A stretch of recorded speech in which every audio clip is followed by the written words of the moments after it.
Berikutnya kita akan mempelajari berapa besaran energi listrik yang dihasilkan oleh Zn ini. Zn menjadi Zn2+ ini sebetulnya menghasilkan listrik berapa sih? Cu ini juga menghasilkan listrik berapa sih? Kok bisa dihasilkan 1,103. Nah, cara mengukurnya adalah ini. Cara mengukur adalah namanya itu adalah potensial reduksi standar. Cara mengukurnya seperti ini. Misalkan ini. Jadi yang menjadi alat ukurnya di sini adalah gas hidrogen. Gas hidrogen, dua-duanya gas hidrogen. Contohnya sini kita menggunakan Cu.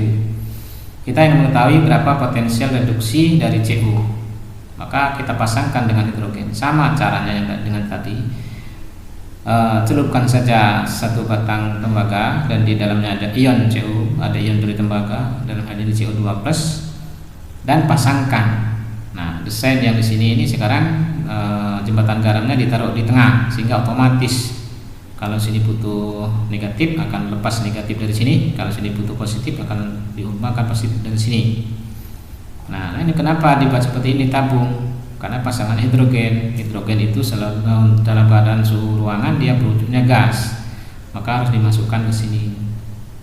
Nah, kemudian ini menggunakan bantuan platina. Bantuan platina dihubungkan dengan kawat begini, maksudnya platina biar bersentuhan dengan larutan H positif di sini.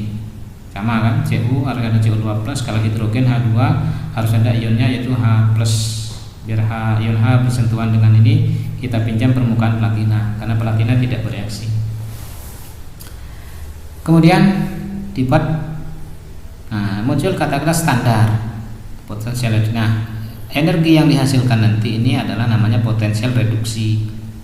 Potensial reduksi. Kenapa muncul di sini standar? Kata standar di sini ini merujuk pada suhu ruangannya harus 25 derajat Celcius. Tidak boleh di kutub di 0 derajat Celcius. Jadi harus di tempat yang bersuhu 25 derajat Celcius.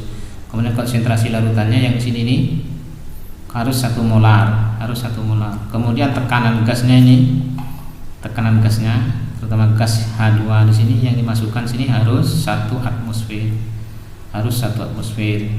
Jadi kalau terlalu besar tekanannya juga malah hidrogennya akan masuk ke sini. Kalau terlalu kecil juga malah tidak larut. Jadi tekannya yang dibuat adalah 1 atmosfer. Kenapa ini melibatkan 1 atmosfer? Nah, suhu 25 derajat Celcius, konsentrasi 1 molar, tekanan 1 atmosfer. Ini disebut dengan keadaan standar. Nah, sekarang dilihat. Ternyata kalau dibuat pasangan seperti ini, elektron mengalir bukan dari ada kemungkinan dari hidrogen ke Cu, ada kemungkinan dari Cu ke hidrogen. Ternyata kenyataannya adalah elektronnya mengalir dari hidrogen ke Cu.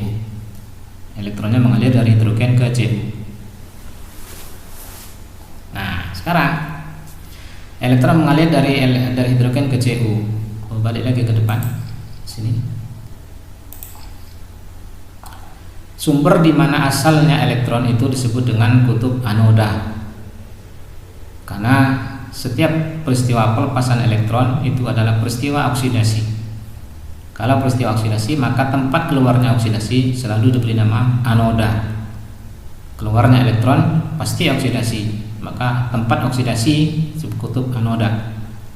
Ketika tempat menerima elektron, maka dia menerima elektron berarti dia peristiwa reduksi. Setiap menerima elektron dia peristiwa reduksi. Kalau reduksi maka tempatnya itu diberi nama katoda. Itu ya. Sekarang di 0 ini elektron mengalir dari H ke sini. Lalu kita lihat dari sini dulu, dari H ke H+. Ketika melepaskan elektron, di sini kira-kira terjadi oksidasi apa terjadi reduksi? Kita lihat. Kalau H2 menjadi H+, berarti melepaskan elektron.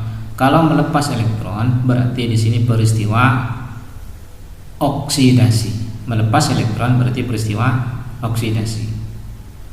Kalau sini oksidasi berarti tempatnya namanya anoda. Sini oksidasi. Dia menerima elektron berarti reduksi. Berarti tempatnya namanya katoda, Cu. Kalau Cu direduksi, bagaimana persamaannya? Cu2+ menjadi Cu. Apakah Cu menjadi Cu2+? Kalau Cu2 plus menjadi Cu, berarti muatannya dari plus menjadi 0, turun, reduksi. Kalau Cu menjadi Cu2 plus, naik, berarti oksidasi. Sekarang di sini ada lepas elektron, apa ada datang elektron? Datang elektron, berarti yang menangkap adalah Cu2 plus. Berarti peristiwanya adalah Cu2 plus menangkap elektron menjadi Cu. Berarti Cu2 plus menjadi Cu, peristiwa reduksi. Hidrogen mengalami oksidasi, Cu-nya mengalami reduksi. Maka nilai voltase ini dianggap potensial reduksinya Cu. Jadi angka 0,340 ini dianggap potensial reduksinya Cu, karena di sini yang terjadi adalah peristiwa reduksi.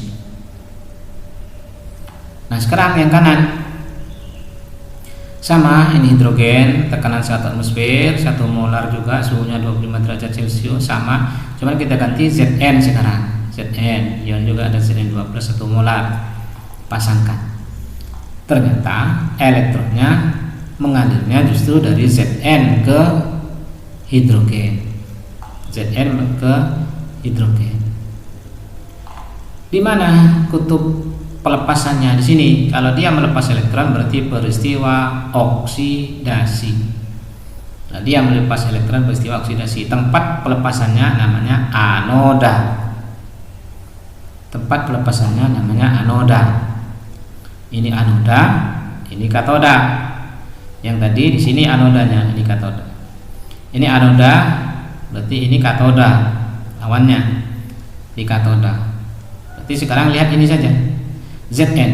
Zn di sini melepas elektron, maka yang terjadi adalah Zn menjadi Zn2 plus. Zn melepas elektron sehingga menjadi Zn2 plus. Karena menjadi Zn2 plus itu apabila dia melepas elektron. Nah, ketika melepas elektron, maka ini peristiwa oksidasi. Maka ini peristiwa oksidasi. Kemudian yang di sini H+ menerima elektron, maka di sini terjadi peristiwa H+ menjadi tidak bermuatan, berarti peristiwa reduksi. Selanjutnya kita menuju ke sel E0 sel, potensial sel. Apa potensial sel ini? Potensial sel ini adalah yang ini, potensial yang dihasilkan apabila ada dua pasang padatan dan ion yang dipertemukan. Ini adalah satu sel namanya. Kalau satu saja namanya potensial elektroda. Yang ini tadi. Yang ini. Tapi kalau dipasangkan begini, ini sudah satu sel, namanya potensial sel. Yang di sini kita bacanya di sini. Kita baca ini ada potensial sel, namanya E0 sel. Bagaimana cara menghitung potensial sel? Besarnya potensial sel, cara menghitungnya adalah kita menggunakan bantuan sumbu koordinat kartesius. Di matematika itu ada sumbu koordinat kartesius. Ada tengah, di sini 0, di sini plus, kanan plus, kiri min. Nah, yang plus, lihat ini plus, yang plus katoda, yang plus di katoda, yang min di anoda. Ini yang plus di katoda, yang min di anoda. Rumus E0 selnya adalah E katoda dikurangi E anoda. Sebetulnya ini agak menyulitkan untuk diingat. Kalau cara yang mudah kalau mau ingat adalah pakai prinsip koordinat kartesius begini. Cara menghitung E0 selnya. Bagaimana caranya? Contoh. Jika diketahui data potensial elektrodanya begini, potensial reduksinya begini, semua reduksi.